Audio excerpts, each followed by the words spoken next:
Hello, everyone. Welcome back to Anmoll Astrology channel. So, few days ago, when I asked you people that which are the topics that you want me to create a video on, so one of them was that how to predict about the relationships with different family members, right? Like how your relationship is going to be with the mother, with the family on the whole, with younger sibling, with father, with the spouse, right? So that's actually very basic part, but it's actually the very important thing to know when you know about the astrology, because with that you can actually know about how things are going to proceed within the life of those individuals as well. Like from your particular chart you can know about the life of your mother as well, your father, your spouse. You can know so many things about each and every person who is in your life as your family member, because all of our karmas are basically connected together, right? So I just made a table. First I'll just open this. Okay, so these are the houses, and what does a particular house represents. So first house is self. The second house is the family. So your relationship with your family on a whole. Family would be the immediate family, like you, your mother, father, and whosoever is living within your house. Right. And if you want to know about how your relationship overall is going to be with the family after your marriage, like you, your spouse, and your kids, that is actually going to be the second house of Navamsha. Okay. So, second house of your natal chart is about your relationship, overall relationship with the family. Third house, younger sibling. Fourth house, mother. Fifth house, children and paternal grandfather. Sixth house, relatives and specifically younger siblings of your mother. Then seventh house is your spouse and it's your maternal grandmother. Eighth house is in-laws. Ninth house is father. And the 10th house is the paternal family, because it's second from the ninth house, which is the house of your father. So it's second from your ninth house, means the family of your father. And the fifth house will also represent the family of your mother. So maternal side of the family is also there. And fourth house is actually mother and stepfather. Okay. If someone has stepfather or stepmother, so you can know about your relationship with them through the fourth house. Then 11th house is elder sibling and the stepmother. Okay. Then the 12th house is about the paternal grandmother and maternal grandfather. Okay, so now we know these are the houses and they reflect our relationships in our life. Now it's very hard for me as an astrologer to just wind up and tell you about each and every prediction about your relationship with each and every person in just one video. So what I have done is I've just told you that these are the houses. Okay, so there are two scenarios. Either you have some planet in this particular house, or what will happen that you don't have any planets in that particular house. They are just aspects, or the house is empty. In the cases where houses are empty, just analyze the zodiac sign. That would be your first priority, to analyze the zodiac sign which is present there, right? Based on your ascendant and whatever the sign is there. Second thing would be, what is the condition of the Lord of that particular sign? So suppose your second house is the house of family. Suppose there is sign of Capricorn. So, you know, your relationship with your family is quite practical. You have, you know, gotten very much, teachings and lessons from them. They require you to be very disciplined. You have a distant yet very, a relationship where you have to put a lot of hard work. The second thing is going to be wherever that sign Lord goes, wherever Saturn goes. So wherever Saturn goes, that is going to tell you some additional information about the relationship. Okay, suppose that Saturn is in the fifth house, in the sign of Aries. That particularly means that, you know, along with that discipline, that restriction, that hard work, your family has somehow helped you with your fortune also. But since it is a debilitated Saturn scenario, you have a very competitive relationship with the family. So there's some sort of, you know, fights, domination within the family, and you know that basically makes you work a lot harder towards your situation with the family. And of course, second house is about the finances also, and it reflects your where you can get your finances from, your income may come from. But that's very different scenario. Let's stick to the topic, and the topic is about how your relationship with the family is going to be. So whenever you have an empty house, just look for the sign and where the Lord goes. Okay, similarly you are going to do for all of the houses. Now, if suppose you have a particular planet in that particular house, right? If you have, suppose, moon in the second house, that would have some prediction that your relationship with your family is very, like, you're very connected to your family, your happiness comes from the family, your mind is always there.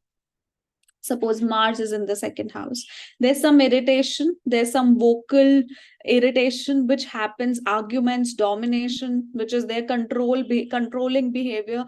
The family wants to control you, you want to control the assets of the family and your family members also. You want everyone, like, generally what happens with second house Mars, this person gets the, you know, right to give their opinion towards things. Okay, so that's how we see it. Now, let me go with this. Okay.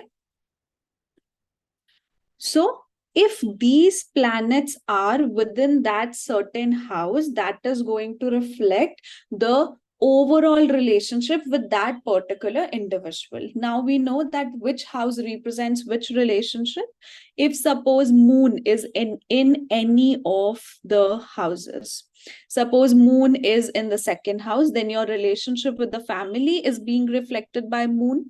Suppose moon is in the fourth house, that is your relationship with your mother. Third house, younger sibling. Moon in the fifth house, your relationship with the children, right? And moon in the seventh house, your relationship with the spouse. So what happens whenever moon is present in any of these houses, there is an emotional connection between those two individuals or towards that area which it represents. Emotional connection, attachment, happiness. Your happiness comes from there. Dual relationship. Why did I write dual relationship? Because moon is a planet which has two sides. One, which is visible to us because it is receiving the light of the sun, and that is visible to us. Another, which is hidden on the back side, which is known as the darker side. So that's, you'll always see the duality with moon. There's always the emotional connection and the darker side to moon, which can be the most toxic one. Okay, so another one is domination, but this domination is motherly. You know, one thing I've observed with each and every planet, that almost all the planets are dominating in their own way. They do create some sort of domination. It's just the type and the kind of domination is different. Okay, so here with moon, the domination comes motherly. Like you feel that you have, you have the obligation to take care of that particular person. Moon in the fourth house, you feel obligated to take care of your mother. Moon in the ninth house, you feel obligated to take care of your father. Okay, so that's motherly domination. That's why you keep on telling them or keep on manipulating them so as to teach them something like a mother does. Okay, needs to take care. Then possession. Moon actually creates possession, since we know about the story that Moon wanted to have Rohini, or he wanted, like, he had 27 wives. He wants to like possess those 27 wives, and especially Rohini, where he feels most comfortable, because he wanted, to be around them. You'll see the people who are influenced by moon, they just can't live without the people they love.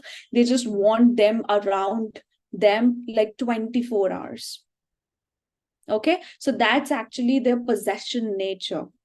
They want to possess them, but that possession doesn't come in a very harsh way, similar to Mars. Like with Mars, the possession comes in a very harsh way. With Ketu, it can be also there, but only if Ketu is heavily afflicted. Okay, but with Moon, it's like out of emotions.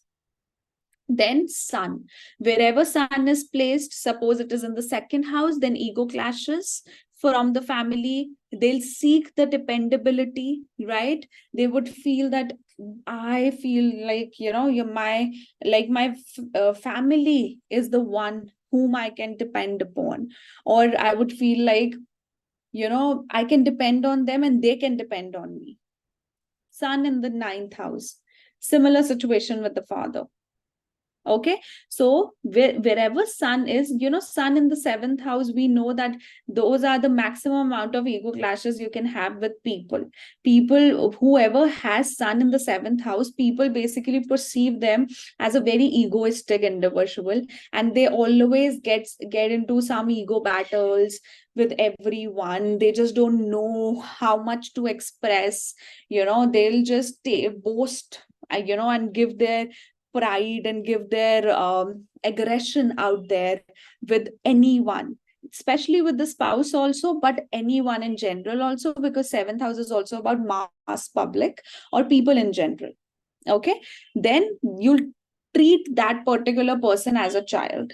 So seventh house sun, you'll treat your spouse as a child, right? Ninth house sun, you'll treat your father as a child. Suppose a fourth house sun, you'll treat your mother as a child. Fifth house sun, you'll treat your child as a child, because originally sun rules the fifth house. Okay, that's why the dependability is there. You always look up to that house, that whenever I'm in need, that particular house significance, relative is going to save me out of it. Okay, or you just feel responsible to do that. Then Jupiter seeks wisdom, because Jupiter is Guru. So wherever Jupiter is, suppose Jupiter is in the 11th house. So you'll seek wisdom from your elder sibling. Feels responsible for. You'll feel very much responsible about even your elder sibling is going to be a very responsible individual. They are going to take the responsibility of the family, but you yourself will also feel that I have to take the responsibility of this particular individual. Okay, you feel responsible for them, and that's why you get a lot of lessons. Actually, you simply get a lot of lessons from that particular area, or because of that particular individual, because it's Jupiter. Jupiter is about life lessons, higher learning, wisdom. Okay, then Mars is irritation, competition, direction of energy. Since Mars is your brain, so most of the time that is the particular thing you'll have on your mind. That is the particular person you'll have on your mind. You'll be very much sportily involved within the life of that particular individual. Like suppose Mars in the fifth house, always on a go with the child, always trying to compete with the child and telling them how important a competition is. Mars in the 11th house, domination with the elder sibling. But of course, Mars is also about provision. You want to provide that area, you want to feed that area. Why? Because your energy is going there, because most of the time you're thinking about that area, and your domination is always going to be harsh. Okay, you're just going to command that this is the thing, I need this to be done, and you do that. But yes, certain if this Mars is afflicted, it's not in the best position, then of course there are fights, arguments. Like Mars in the third house, it's one of the appropriate example that you can give for two siblings who are fighting for something, specifically for the wealth of the father, because eighth aspect actually goes on the 10th house. Okay, so Mars creates that agitation, that domination, but it also creates provision. It also creates that direction of your energy. That's why I always say no placement is totally good and totally bad.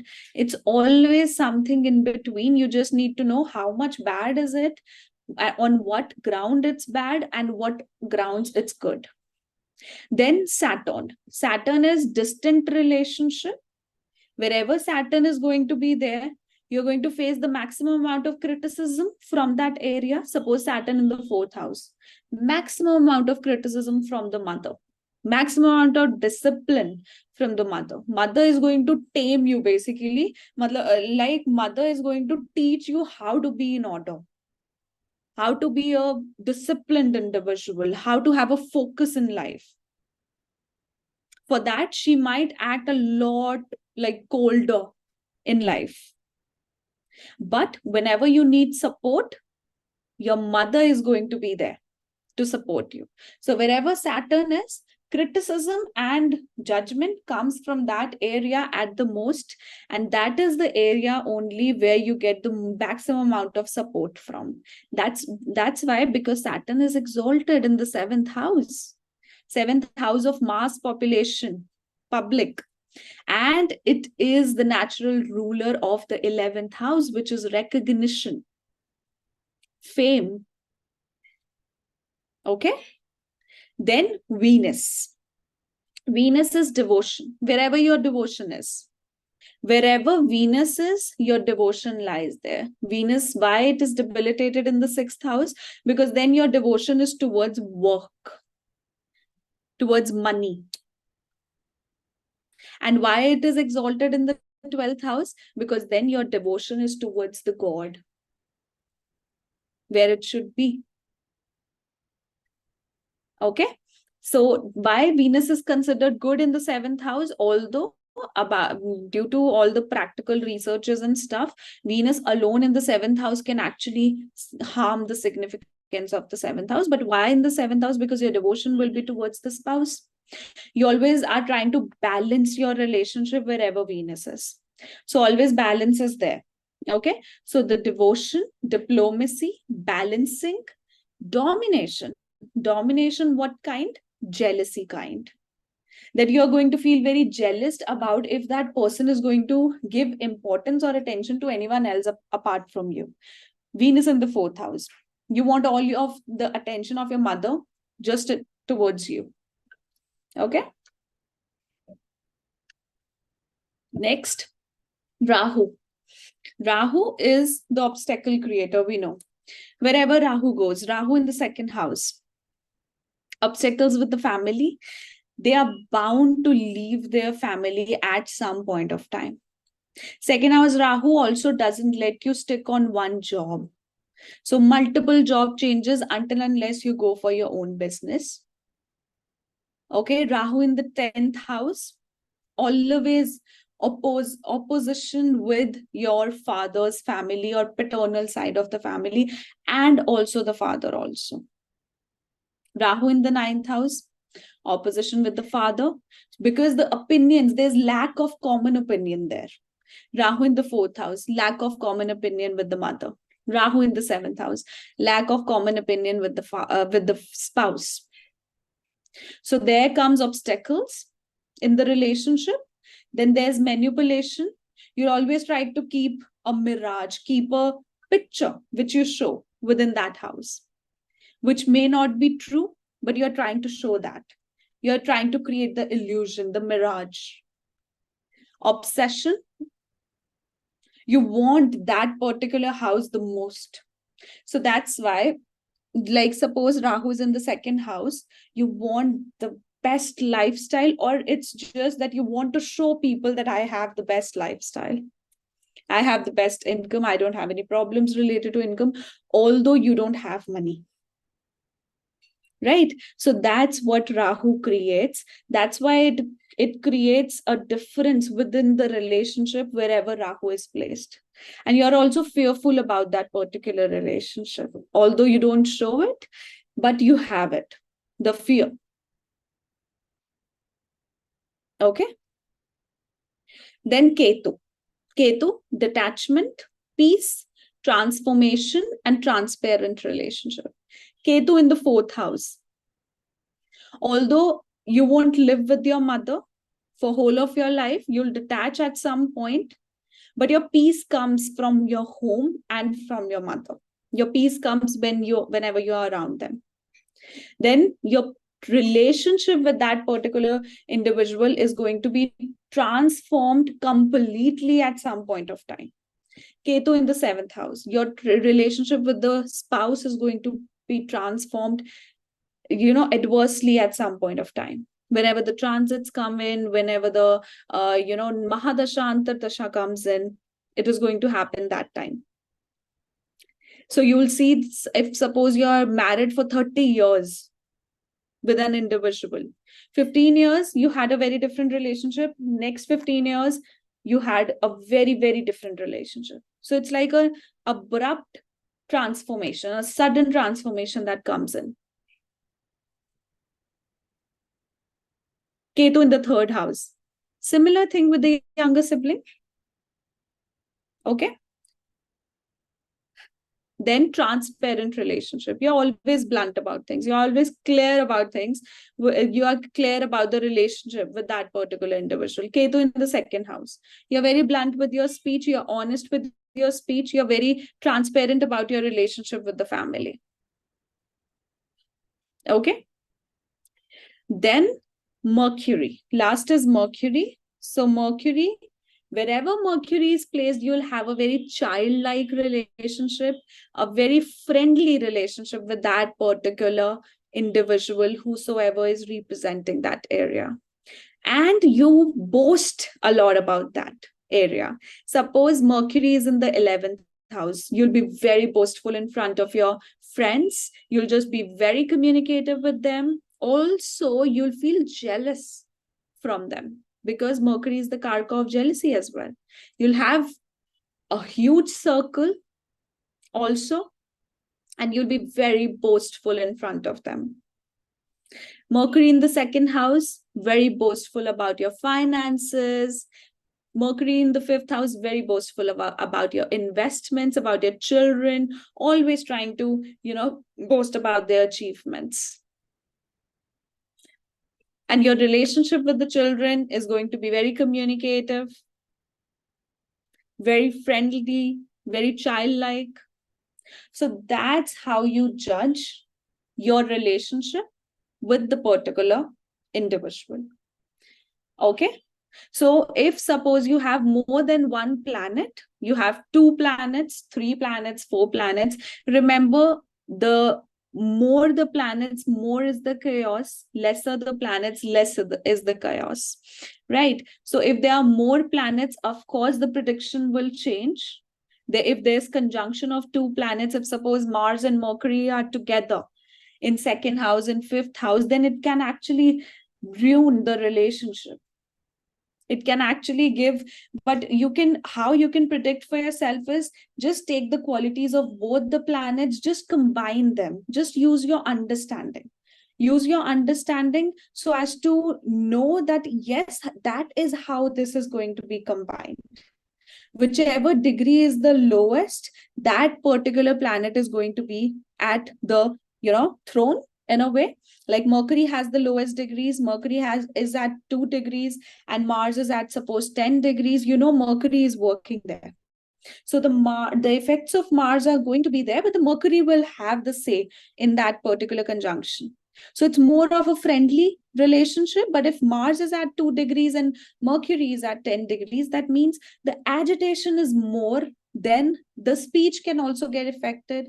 It could be very harsh and dominating. So not the best relationship to have with, family in the second house. If suppose it is in the fifth house, then with the children. So that's how you are going to, it's very difficult for me to cover each and every conjunction and each and every planet and tell the predictions about it. So how you guys can learn is that just know about the singular, predictions, and then try to combine it on your own. You might get wrong once or twice, but at some point you'll understand. Just use your chart, just use some chart of people you're close to, and then analyze that what kind of a relationship they actually have. Then when you'll see, you'll connect astrology with practical, predictions, not predictions, with the reality. You'll actually get to know how the combinations work, how astrology basically works. Okay, guys. So I hope this was helpful. If you guys are new to my channel, don't forget to subscribe, like, comment, and share. And if you guys would like to have your personal readings, please check out the link below, www.anmollastrology.com. And under the consultation section, you can book a personal reading for yourself. And if you are learners of astrology and want to dive deeper into other things about your astrology and your charts, have good discussion about it, you can also go for unique readings. Okay, guys.